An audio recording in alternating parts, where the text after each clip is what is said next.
What's going on, everybody? Vince Goodrum here. It is Friday evening. About to head out. Very nice place. Got reservations and everything. Uh, but I wanted to make this video because this here's part two of my financial advice from the great one. Now, part one was discussing my humble abode. So now I'm going to discuss part two. And whenever I go out, what do I drive? I drive a car. When it comes to regular living, there are two of the most biggest expenses that you will have. That being your house and your method of transportation, period. So I'm just going to explain, and this is something that a lot of people have asked me. Hey, Vince, why don't you buy a brand new car? Well, there's a couple of reasons why I don't buy a brand new car. Number one, and you've probably heard this before, when you drive a brand new car off the lot, it automatically loses about 20 to 30% of its value. Now, that being said, everyone loves that new car smell and the dealer handing them the keys and everything like that and driving off. But here's the problem with buying a new car. Usually with a new car, unless you got a lot of money, you're going to have to make car payments. And the thing about it is that car dealerships don't make money on the car itself. That's a direct commission. They make money on the interest payments here. So over time, you can almost end up paying double for that vehicle if you pay it off, or if you get behind in payments here, guess what? They come and repossess your car. Now, the great one has never owned a brand new car in his entire life. Now, even when you buy used cars, it works the same way. Direct commission and then interest. And usually for a used car, it's a lot higher interest there, than it is for a brand new car. Because, they got to get their money back because they're selling the car at a lower price. But here's the thing. Whenever it comes to making a purchase there, I like paying for it at full retail price. Now, my Cadillac, and I'm going to post a link to my previous video. I bought the Cadillac DHS back a couple of years ago, and I paid a total of $650 at the auction. I put about $3,000 in repairs and other enhancements to it there, and all I spent about $3,800. And people thought I was crazy at the time, but here's the thing. That car has ran for a couple of years with absolutely no repairs until recently. But here's the thing, I didn't have to pay. The benefits of buying a car outright is two things. Number one, it's already paid off, so I don't have to pay any interest. And of course, number two, because my car is paid off, I'm not required to have collision.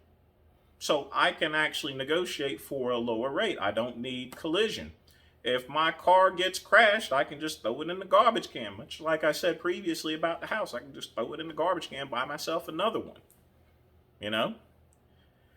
And over time, I've probably saved, hundreds of dollars there, not only on paying interest, but also paying for collision. Now, recently I had some repairs that was done there, Things went out on it, just normal as a vehicle. I spent about total $1,500. Now, if you take now that may sound still like a lot of money, but if you take $1,500 and spread it out over the course of 3 years, because remember what I said, I've not had any major repairs other than oil changes and stuff, which is going to be normal with any vehicle for the past 3 years. And all my repairs are warranted. So it's going to go out for another couple of years. But if you spread out $1,500 over the course of 3 years, I have definitely got my money's worth. That adds up to about $60, $70 a month for maintenance. Okay, it's a long-term investment. And that's for my Cadillac, 2002 Cadillac DHS. Like I said, I'll put a link to it. Now, you guys have also seen my Mercedes, 1994 Mercedes C280. It has almost 300,000 miles on it. It had 220,000 miles. I bought it from a farmer a couple of years ago, paid $2,500 cash. And I didn't have to do nothing to it. It was running, it was ready to go, and I've driven it, 60,000 miles over the past couple of years. Mercedes are very durable cars. They're very durable. I've not had any repairs. I've just had to replace a battery. And here's a tip on batteries because, I'll get to that in a minute. The only major repair I had was also recently. It seems as though my cars had needed repairs all at the same time. You see, my car had an ignition issue where you couldn't turn the key. That may sound simple, but with COVID-19 and, Mercedes has to be worked on by specialists there. And parts are very rare for a vehicle that age. So my Mercedes was sitting up for a period of 2 months. I could have got it fixed sooner, but I already had another car. And that's one other thing. You should always have more than one car, because if you have one car and it goes out, then you're willing to pay anything in order to get it fixed. Okay? Which means it results in higher prices. I could have taken this to the Mercedes dealership and had it fixed immediately, but it would have ran me about $2,000 just for an ignition switch. I went to Power Star Audio instead. Took a little bit more time, but I already had another car that was already running. So make sure that you always get more than one car. Don't depend on one car, because if you depend on one car, there's only two options you can have. One, you can take it down to whoever can fix it, which results in high prices because the mechanic knows that you are in a situation where you can't travel around. Or number two, you're going to Uber, and that can get very, very, very expensive. Okay? So it took 2 months there because of the parts here. It would have taken the same if I took it to Mercedes dealership. Maybe it would have cut down by 1 month. It doesn't matter. I only pay $700. Now, there's a couple things that I want to stress to you there. The fact is, too many people, even when they buy new cars, they don't realize exactly what warranties mean. So if your car breaks down and you got a brand new one, remember that car has a warranty on it, not just for engine and stuff like that. It covers everything. It's supposed to. That's how those those calls that are being made as far as selling you a new car warranty. They only get cars that are less than 5 years because they could basically repair it under the car's regular warranty. Basically, you're spending money for nothing. Okay. And it's a joke there. So if you have a new car, if you have decided to go and make payments and stuff like that, make sure that you check the warranty. Also, if you have other things like battery replace, make sure you hold on to the receipts. Now, today I had to go get a new battery for the Mercedes. I bought the battery a couple of years ago, actually about a year and a half ago, from Sam's Club, had it put in. But battery went out recently, So I checked the battery's warranty. I still had the receipt for it. Like I said before, always make sure you keep your receipts. It has a 3-year warranty. I took it down to Sam's Club, said, hey, the Great One's battery has gone out in it there, and this battery has 3-year warranty. Well, let me see your receipt. Bam! Had the receipt. 30 minutes later, another battery put in, picked up some stuff, some orange roughy, headed home. Didn't cost me a dime. And I got my shopping done at the same time. Now, that's good advice. So make sure that even with things that you purchased a year or two ago, if it has a warranty on it, that means that they have to replace it. That's the same with repairs. Make sure you don't take it to your friend's house or anything like that to get fixed to save money. Take it to a licensed mechanic because they have to certify and warranty the work that they do. And if it breaks down again and it's the same thing, they are obligated to fix it at no cost. period. Okay? Now, the last thing I want to stress to you here is, there's roadside assistance here. Make sure you get roadside assistance, okay? Roadside assistance is cheap, but if your car breaks down and it is unable to drive, then a tow truck is going to cost you $70 to $80. A jump will be $50.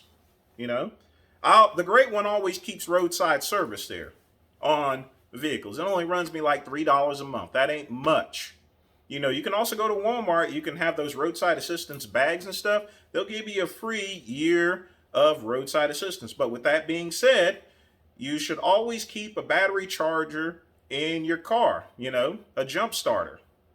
The reason being is, even with roadside assistance, you're still going to have to wait an hour, hour and a half.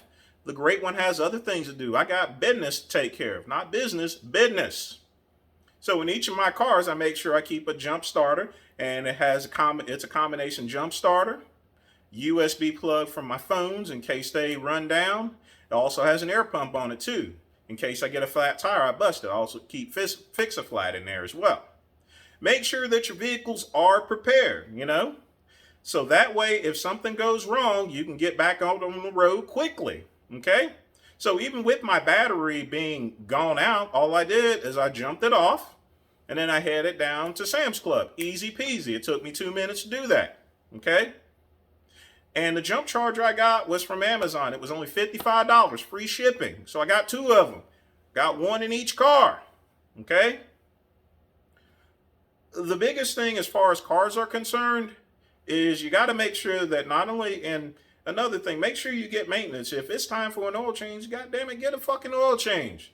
Don't be a fucking cheap ass, because it's going to be a lot more expensive. Or if you don't change the oil in the vehicle, well, it's gonna burn out, Once it burns out, you're done with the car. It's finished. Don't cheap out on maintenance.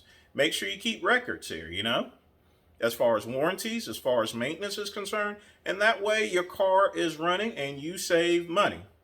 Now, I'm just giving you something to think about there. That's all I'm doing.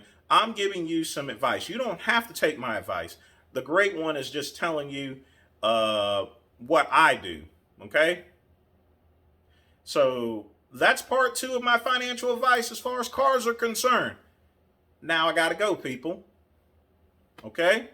Gotta go eat. And if you like my advice, if you like this channel, smash that like button, okay? And I will have the links posted as far as me purchasing the cars, okay? All right, guys. Take care. Have a good weekend.